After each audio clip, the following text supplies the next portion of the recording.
اعوذ باللہ من الشیطان اللعین الرجیم بسم اللہ الرحمن الرحیم رب اشرح لی صدری ویسر لی امری واحلل عقدۃ من لسانی یفقهوا قولی اللہم صلی علی محمد و آل محمد۔ سامعین عزیز مومنین مومنات، دعا ہے پروردگار عالم آپ تمام کنیزان خدا بندگان خدا کو اپنی حفظ و امان میں رکھے،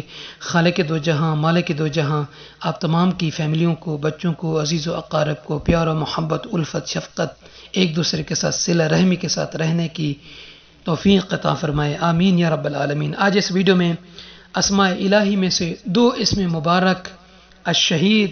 اور المعید ذکر کرنے ہیں۔ کیا معنی ہیں ان دو اسماء کے اور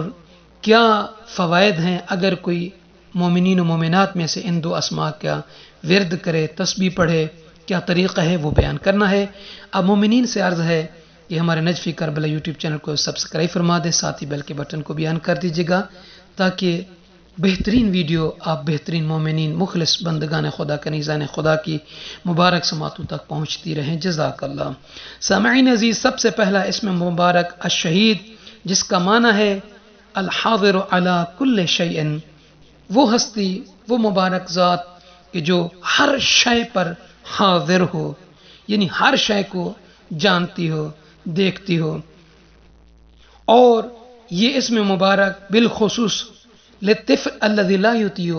اگر کوئی شخص ایسا ہے، والدین ایسے ہیں کہ جس کی اولاد، جس کا بچہ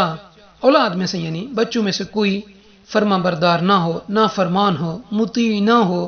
جھگڑا کرتا ہو اور ان کا کہنا نہ مانتا ہو، تو انہیں چاہیے کہ اپنے بچے کے ہر صبح ہاتھ کو پکڑ کر دائیں ہاتھ کو اس کی پیشانی پر رکھے، یا دائیں ہاتھ کو پکڑ کر پیشانی کے اوپر جہاں بال اگتے ہیں اس جگہ پر اس کے ہاتھ کو رکھ کر 200 مرتبہ یا شہیدوں کی تسبیح پڑھے روزانہ۔ جعل اللہ تعالی مطیعا، تو اللہ تعالیٰ ایسے بچے کو، ایسے نافرمان اولاد کو اپنے ماں باپ، اپنے والدین کا مطیع و فرما بردار قرار دے گا۔ اور دوسرا اسم مبارک ہے المعید،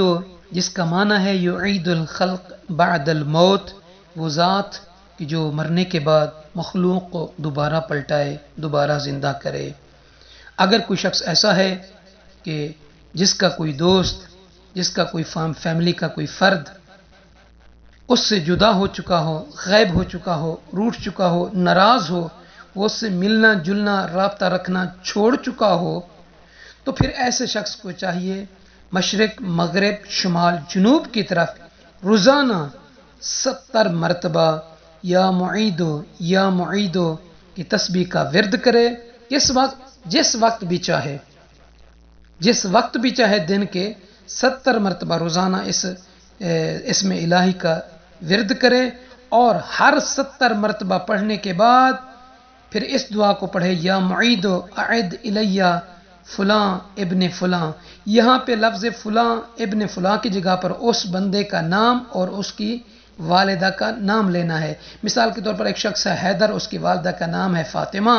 تو یہاں ایسے پڑھیں گے 70 مرتبہ پڑھنے کے بعد، مثلا مشرق کی طرف پڑھا ہے 70 مرتبہ، تو اس کے بعد پڑھنا ہے یا معید اعد الیہ حیدر ابن فاطمہ۔ تو انشاءاللہ تعالی وہ روٹھا ہوا، وہ ناراض شخص جو گھر بار چھوڑ چکا ہے، بولنا چھوڑ چکا ہے، گفتگو کرنا چھوڑ چکا ہے، رابطہ ختم کر چکا ہے، انشاءاللہ تعالی اللہ تعالیٰ کے اذن سے اس اسم مبارک کی برکت سے وہ رابطہ بھی بحال کرے گا، وہ ملے گا، وہ گفتگو کرے گا، وہ آ کر ایک دوسرے کے ساتھ جیسے پہلے رہا کرتے تھے وہ رہنا شروع کر دے گا۔